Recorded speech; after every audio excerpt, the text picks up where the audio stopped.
Now, thousands of Tennesseans living with HIV is compromised. And now some wonder if the health department is trying to cover it up. News Channel 5's Chris Conti breaks this story for us.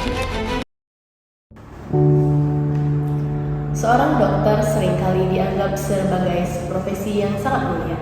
Seorang dokter bertugas tidak hanya untuk mengobati, tetapi juga menjaga keselamatan, martabat, dan kerahasiaan pasien. Dalam tugasnya, seorang dokter dituntut untuk berpikir jernih dan tidak memandang siapa pasiennya. Dan seorang dokter bertugas seringkali mengalami keterbatasan, baik itu dalam keterbatasan fasilitas dan keterbatasan waktu. Dan juga kita sebagai dokter yang bertugas di Indonesia ini tak lepas pula dari yang namanya kode eki atau kode etik kedokteran Indonesia, dan juga ada juga yang namanya bioetika kedokteran. Sebagai seorang dokter, kita harus mengimplementasikan kode eki dan juga bioetika di dalam kehidupan kedokteran kita dan juga di saat kita bertugas. Agar apa? Agar menjaga kondisi yang kondusif antara pasien dan tenaga kesehatan. Dan juga dapat juga menciptakan lingkungan yang sehat antara pasien dan tenaga kesehatan agar pasien bisa lebih nyaman untuk menceritakan keluhannya terhadap kita tenaga kesehatan.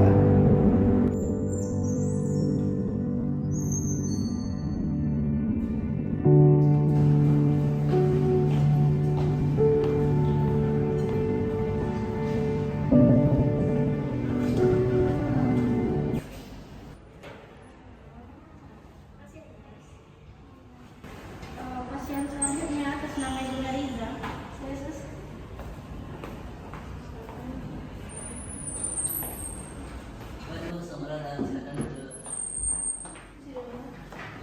Dokter, hasil labor dari pasien Nariza. Baik, makasih Bu Chelsea. Atas nama Bu Nariza. Benar. Baik, saya baca dulu ya hasil tesnya. Ya. Baik, berdasarkan hasil tes menunjukkan bahwa ibu positif HIV.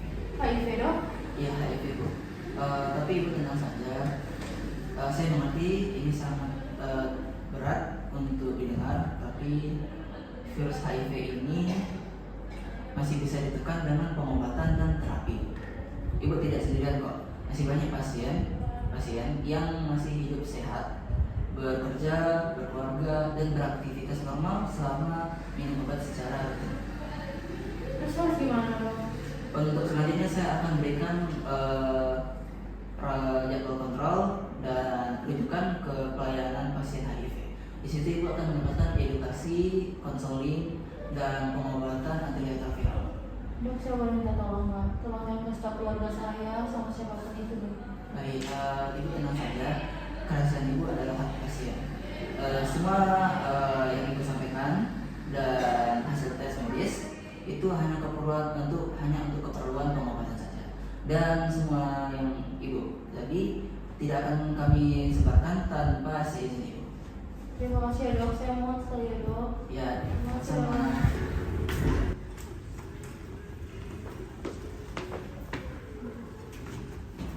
Aduh, sampai kali lah. Kenapa dok? Kok kelihatannya capek banget? Biasa lagi banyak pasien. Oh iya, tadi ada yang kena HIV loh. Anak cewek lagi, mana bentuknya kayak anak bebek lagi. Namanya siapa dok? Kalau nggak salah namanya Neriza. Nariza. Iya, kenapa? Kenal? Itu yang ini itu bukan sih? Oh iya yang ini. Yang ini bukan dok? Oh iya, persis sama kayak gitu. Bentar, saya mau izin keluar dulu ya. Bukannya Nariza ini dong punya suami ya? Sumpah. Iya, berarti dia main dong. Kamu tahu dari mana? Kan di postingannya banyak nih. Postingannya sama suaminya. Wah, parah sih. Iya.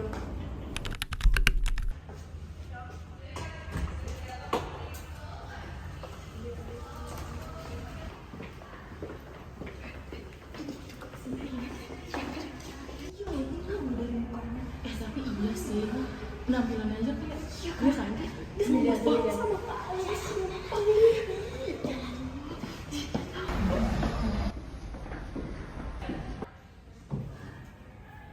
pasien atas Ibu Neriza. Saya sus. Selamat datang Ibu. Ada yang bisa saya bantu? Terus pisahin saya ya di mana-mana. Tunggu Dokter sebentar. harus tahu ya kalau saya kena HIV. Apa?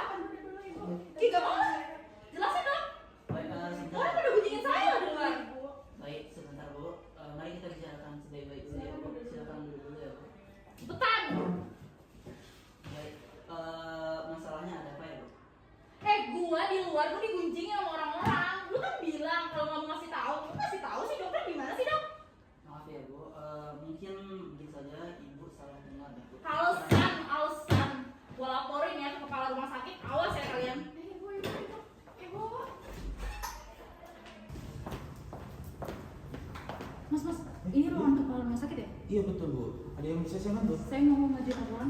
Baik, tunggu sebentar ya. Cepetan ya. Isi dok, ada yang mau bikin laporan katanya dok? Oke dok. Permisi dok. Permisi dok, saya mau buat laporan. Tunggu bentar, ibu dengan ibu siapa? Saya Bu Nadiza. Ya, ibu tenang dulu ya. Kalau udah tahu tentang laporan apa ibu? Saya mau ngelaporin Dokter Apple. Soalnya ketika saya lewat di koridor, orang pada guncingin saya dok gara-gara saya ada masalah penyakit HIV. Oh, dokter Apple ya? Iya. Oke. Tolong dong dok, ditindaklanjutin. Iya, oke ibu. Pastinya masalah ini akan saya tindak lanjuti ya ibu. Dan saya pastikan nggak akan ada terulang yang kedua kalinya. Nanti saya saya juga minta maaf kalau seandainya itu juga mengganggu privasi ibu. Pasti dong, sumpah saya nyesel banget loh di sini. Iya, maaf ya Bu, dan saya pastikan ini nggak akan terulang lagi. Ibu buat tenang dulu ya, kalau ini akan saya pastikan selesai masalahnya ya Bu. Sementara ibu boleh keluar dulu, saya panggil dokter. Tolong ya dok, selesaikan ya dok, kalau enggak saya viralin nih. Iya, tenang. Nyesel banget gua.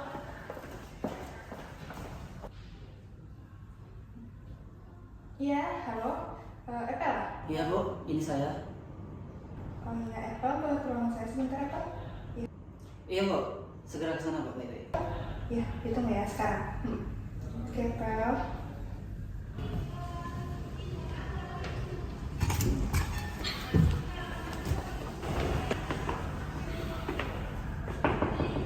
Izin Bu.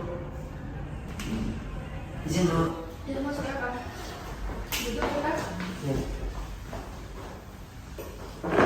Apple tadi ada pasien yang melapor soal privasinya ya. Apple tahu masalahnya? Coba. Yang mana ya Bu? Yang soal itu pasien HIV yang Neriza. Apple yang menanganinya waktu itu. Iya Bu, saya mengenai. Terus gimana? Gimana bisa sampai bocor itu privasi pasiennya gimana? Izin Bu, maaf Bu. Saya kilaf Bu. Saya terlepas dari mulut saya Bu. Terus Apple cerita ke siapa? Ke rekan-rekan saja Bu, rekan-rekan saja. Terus kok bisa tahu itunya? Seharusnya itu nggak boleh loh Pak. Sekalipun itu rekan-rekannya, tetap aja itu privasinya pasien, nggak boleh sebenarnya. Ini kalau seandainya dia itu melapor nanti Apple kena kode key yang ada, nanti itu bukan hanya merugikan diri sendiri, Apple sendiri, merugikan rumah sakit juga. Nah kalau seandainya sempat kelapor ini, Apple bisa kena kode key. Apple tahu kan kode key? Iya, nggak tahu. Nah terus gimana nih? Apple udah ketemu sama pasiennya? Belum Bu, sejak tadi dia marah-marah Bu. Nah, nanti nggak boleh ya Pak, untuk kedepannya nih, saya mau ini untuk privasi pasien nggak ada lagi cerita bocorin ke rekan-rekan, pokoknya nggak boleh. Itu udah jadi kewajiban kita buat itu menjaga privasi pasien sebenarnya. Emang nggak ada cerita buat bahkan ke jangan ke rekan, kadang ke apalagi ke keluarga nanti janganlah sampai yang terulang lagi ya Pak. Baik Bu. Oke, kita boleh keluar. Bu, sekali lagi, berarti kasus saya sudah aman kan Bu? Iya, nanti kita cari jalan keluarnya ya. Gimana? Yang jelas nanti kita minta maaf dulu secara langsung ke pasiennya biar kejadian ini nggak terulang lagi. Nanti kita cari jalan keluarnya. Baik, terima kasih Bu. Mohon maaf Bu. Iya Pak.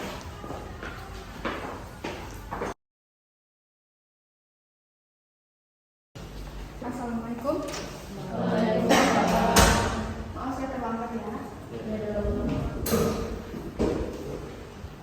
Oke.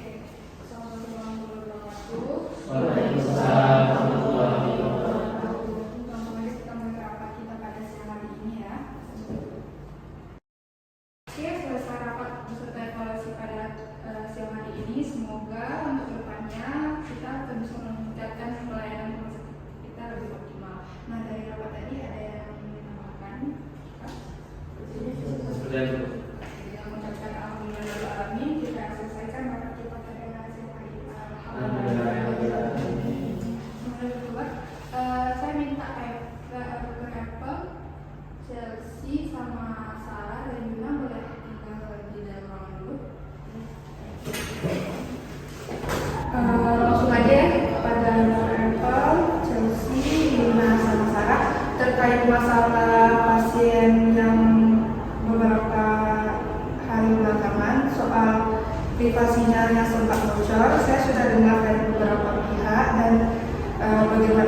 ceritanya saya tidak menyalahkan secara personal ya, tapi untuk pembelajaran selanjutnya ada baiknya kita tuh lebih menjaga profesionalitas kita lagi sebagai tenaga medis untuk menjaga apalagi terutama privasi pasien, apalagi sampai membocorkan dari mulut ke mulut. Oke, untuk meningkatkan lagi dan tanamkan kepada diri soal profesionalitas saya minta itu untuk beberapa orang. Oke, saya harap kejadian ini tidak terulang lagi ya. Dan berdua.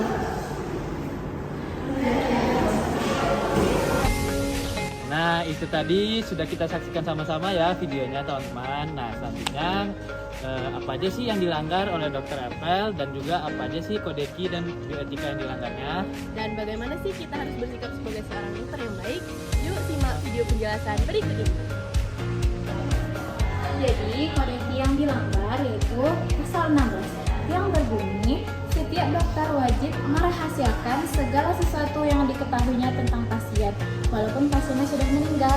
Jadi di dalam kasus ini Dr. Epel membocorkan diagnosis HIV itu kepada rekannya yang tidak terlibat dalam pengobatan. Jadi kita sebagai dokter yang baik jangan lupakan kode etik ya. Nah, untuk prinsip bioetika yang dilanggar ada dua. Yang pertama otonomi, di mana pasien atas privasi medisnya masing-masing. Yang kedua non-beneficent, di mana dokter harus menghindari perbuatan yang merugikan pasiennya, termasuk kerugian psikologis dan kerugian sosial.